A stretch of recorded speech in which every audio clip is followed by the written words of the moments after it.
Hello, everyone. Welcome to Christian Brothers High School football, as it is playoff time now for the Brothers as they get set to host Knoxville Catholic in the first round of the playoffs. Good to have you with us. I'm Eli Savoy. This is our Lilly Company pregame show, and as always, we get a chance to visit with the head coach of the Purple Wave, Thomas McDaniel. And Coach, playoff time is here, and you've got the home game, which is what you want here in round number one. So this has to be, I guess, an exciting time, as always, when you get the postseason going.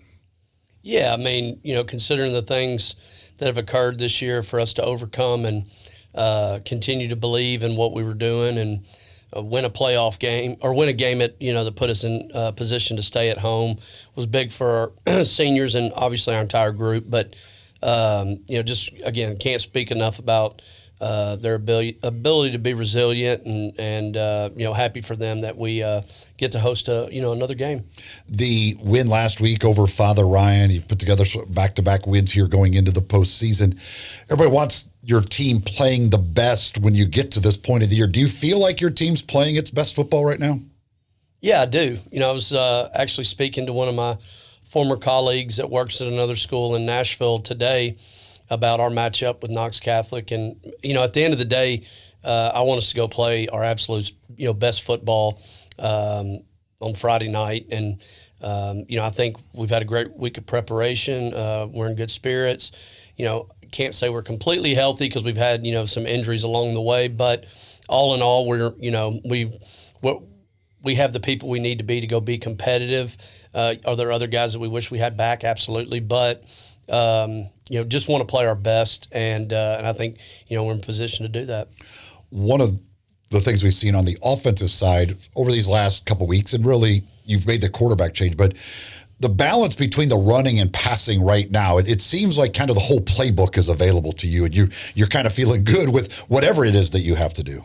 Yeah, I mean, again, we just had a Tuesday practice where we were doing some competitive good v good situational things, some 7-on-7 and some pass pro drills where it was our best defense against our best offense. And Nate continues to show every day that he's improving and getting more comfortable and getting in sync and rhythm with the receivers. And again, I think he was 15 of 18 for 200 yards.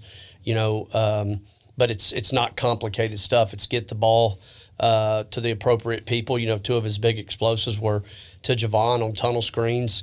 But 2 weeks ago we talked about how he missed a bootleg in the red zone, and we ran a bootleg the other night. He immediately came off the fake and drove the ball to William Umstead for a big first down. So, again, being balanced and being able to, I think Caden Starnes has improved so much. Trey Burris has improved.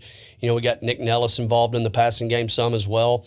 All those things factor into making, our offense be harder to defend. And even on I think it was like a 3rd and 7 or 3rd and 8, Nate got pressure off the right side, got out of the pocket. We had a little sticks concept, where we're just trying to get to the chains and convert a first down. He gets pushed from the pocket and immediately drives the ball on the run to Javon to convert a first down. So, again, all those things are factors. And honestly, we didn't have the ball very much. Father Ryan did a good job of,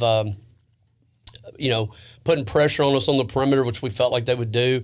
As I told you, their quarterback was very mobile, and, he did some good things to keep plays alive. Obviously, we had the defensive score that Elliott got, which was huge for him and our entire team. But, we didn't have a ton of offensive possessions. And then once we got up, late in the second half when we had that drive and kind of were starting to wear them down in the run game, once we're up by 21, a lot of it's just kind of managing the clock and make sure we do the right things to be successful, but also be smart. So, again, all in all, yeah, offensively we're moving in the right direction. Defensively, you mentioned the touchdown that Elliott had, the week before. You have the long fumble return against MUS as well.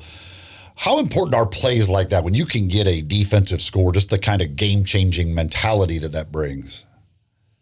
Well, I mean, every time you have an opportunity to get your hands on the ball, you need to take advantage of it. We had kickoff coverage the other night where we had a sky kick that they mishandled, and we had an opportunity to get on one there and we didn't. They had one fumble early in the game. I don't know if you remember down near the scoreboard where we had a chance to fall on it and we didn't. Obviously turnovers are critical in all situations when it comes to football.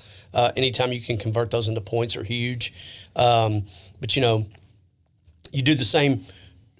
You do the same drills every year, whether it be tackling or turnovers or whatever.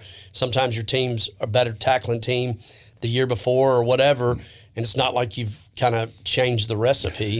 It's just being in the right place at the right time. And again, kudos to Elliott for being in coverage, seeing the quarterback kind of staring at that guy and jumping the route and making a play.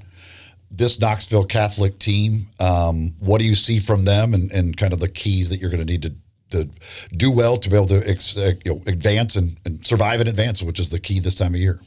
I think obviously, we need to win the kicking game. I think there can be opportunities for us. Obviously Javon's been dynamic in the return game for us. It'd be nice to be able to convert something big. We've talked about before how the penalties have hurt us in that area.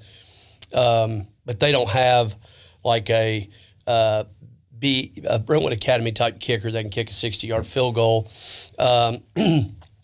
Defensively, it's going to start really with containing 7.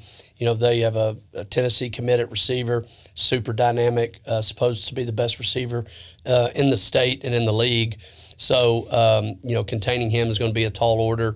And then offensively, they've got a Notre Dame commit at cornerback. So they got multiple guys with Division I, opportunities on the horizon. That's a long trip for them, obviously. Being able to handle that is a big deal. Again, we just need to go play our best brand of football, the best version of us we have to have on Friday. And I think if we do that, we have a chance to be competitive and get a playoff win. So I'm excited about the opportunity and look forward to watching our guys compete. You mentioned the travel, and you guys have had to do that. You've had to go to Knoxville. You've had the Chattanooga trips, all of those things. Like, how much of an impact does that have on a team and trying to, when you're talking, make that long of a trip? Oh man, it's brutal. I mean, obviously the expense itself is massive, but just being on a bus for 6 hours is just not easy to do. And so I'm not really sure what Knox Catholic's plan is. The year that we went up there, we actually stayed the night, which is not typical for us, but due to circumstances with busing and cost, we just felt like that was the best thing to do. If you go early and you spend the night, then Friday, you're waiting around all day. Mm-hmm. At least when you're at home, you're in your normal routine, if you will. So it's draining when you've got to go all the way across the state like that, and then just it's just not easy to prepare for. So hopefully that's an advantage for us. Obviously, getting to play at home and having our student section and getting to host another playoff game. You would hope those are advantages that we can utilize. All right, Coach, good luck. Thank you. That is head coach Thomas McDaniel. We've got the kickoff coming up between the Brothers and Knoxville Catholic as the playoffs are getting underway. This is Christian Brothers High School Football.